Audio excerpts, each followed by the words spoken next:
Can you describe the period of time when you were preparing to leave the hospital for the first time and for the few days after discharge? When we were preparing to leave the hospital, we didn't actually stay in San Francisco. We were going to stay with my niece in Pacifica, and as it turned out, we only left for a couple of weeks. She had some complications, so we came back, and for the first 2 to 3 years after the transplant, we were primarily in and out of the hospital, so we didn't spend a lot of time at my niece's place. We were here more than we were there. So. That was an exciting time. I had checked into the Marriott the day before, as was suggested, because you don't want the recipient to have to do all the checking in, so when we left the hospital, we just pulled right up and he walked right into our room. Getting ready to leave the hospital took a little time. It was a lot of things to be told to us, and the medicines were brought to us, and it was suggested that we number all of them, which was the best suggestion. And it was just an exciting time. We were very happy. We were happy to leave, but we felt very comfortable there also. And it was a little scary, and especially the first night. There we are sleeping together, and he doesn't have any oxygen, and I'm thinking, what if we need oxygen, But it worked out. Well, it was wonderful. We had room service, we had food prepared for us, I had my laptop, I had my husband, and we would walk in the halls to exercise. It was too windy. We were at the Marriott Residence Inn in South City, and it was too windy out there, so just walked the halls and just, had each other. It was great. Everybody said, "Won't you be glad to go home?" I said, "Why?"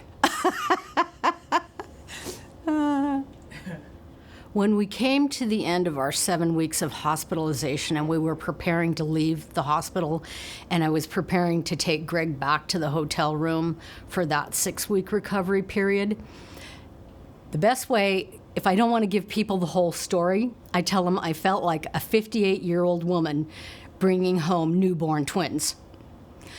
And I was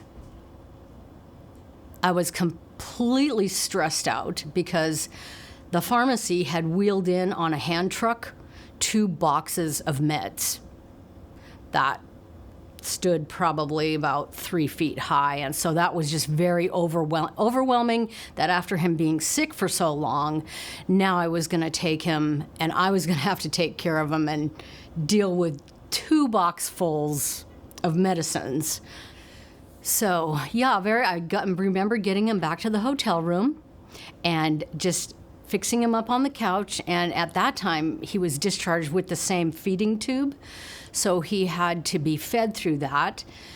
He had lost 30 pounds, so I was just hyper vigilant on making sure the feeding tube was running all the time to get his weight back up.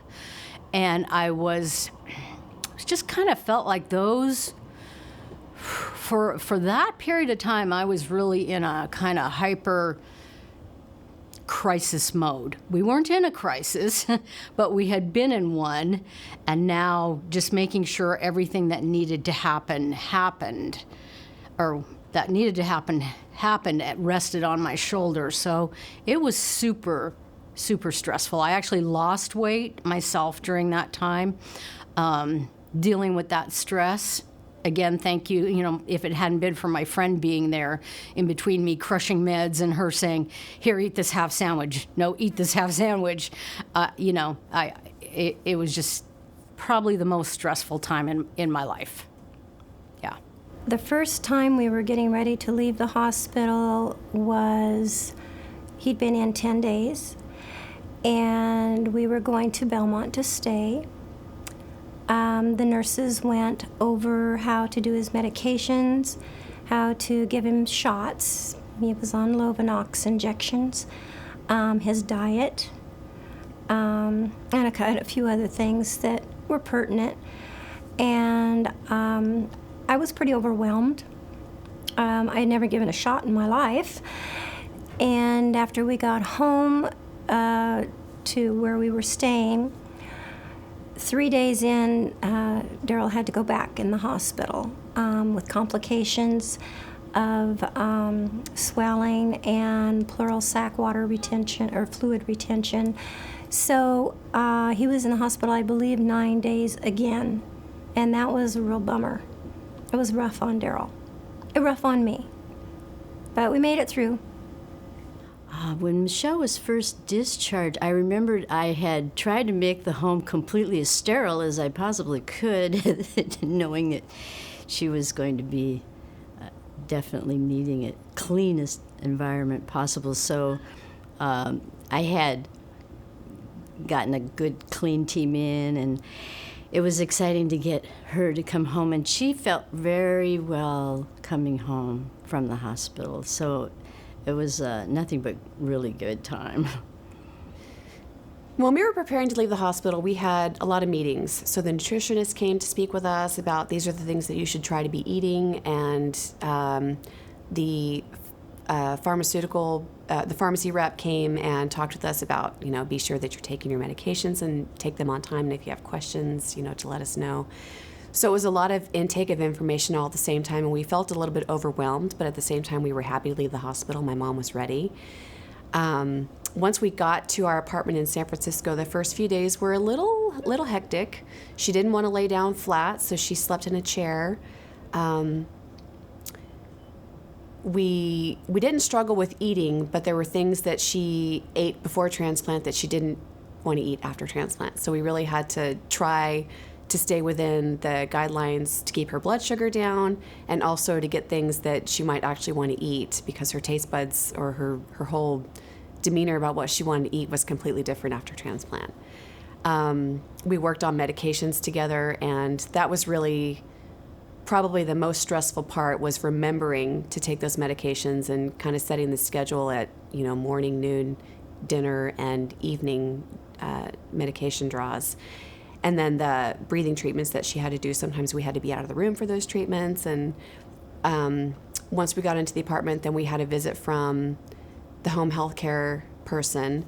And there was even more information about, okay, this is how you do this, and this is how you do that. And we should have taken notes, but we relied on our memories. And thankfully, there were two of us caregiving, so if one of us forgot, the other one probably remembered.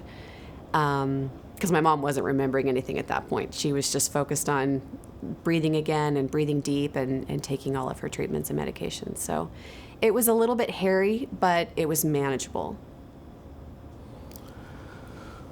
Those first days after surgery, I think I was dealing with so much in terms of my emotional situation. There was fear, there was anxiety, there was apprehension, there was not knowing what the following days would bring, and I had to more or less cope with all of those emotions, and yet somehow you find the commitment to get through it all. That period of time when we were preparing to leave the hospital was one of relief, but then it was also one of expectation, because there was a rehabilitation period, and the question was, what were her future requirements going to be? Was she going to be in a situation where she might have an early onset of rejection of the transplanted lungs? There were just so many things to consider, but most of it was relief that at least she would be in my care, and that I would have better access to her. When we were preparing to leave the hospital prior to discharge, those 2 days are filled with a lot of caregiver training. At the same time, we fortunately had a flat that we were able to stay in, but it needed to be cleaned, and it was unfurnished. So while I was trying to get all the caregiver training, I was trying to set up the flat And also, I had to be there for the furniture to be delivered and also set up. So it was a bit challenging during that time, but we made it work. Afterward, once he was discharged, there were 30 steps going in and out, of course, of the flat. He has always been a fitness nut, and it really helped him. So his legs were strong, even though he had a weakened body. And he amazingly went up and down those stairs with no problem. The days were very full. That first week, very full. He would get up in the morning and shower, so I'd have to help him take a shower, help him get dressed. Cooking, he ate 5 meals a day, which he still eats 5 meals a day, but now he does all the preparing other than dinner. That's the only one that I do. So cooking, cleaning, and the visiting nurse was coming in, so that took more time than I realized doing that. Preparing meds.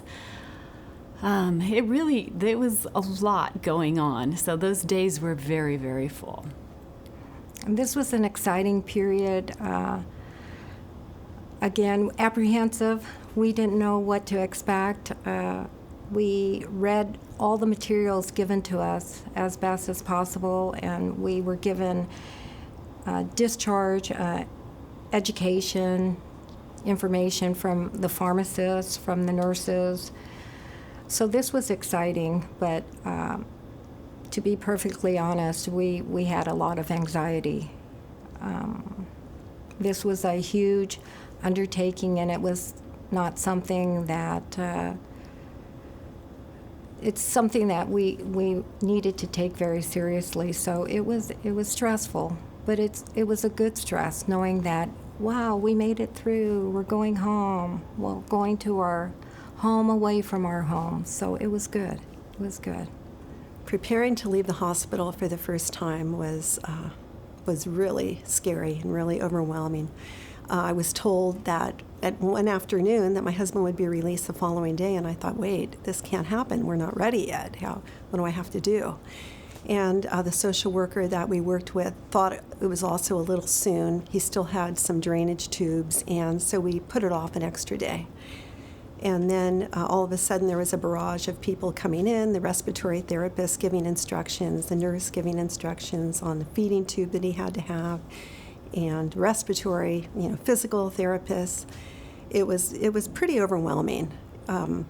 Luckily, my backup, my daughter, was there with me to hear all the instructions. The second set of ears always helped.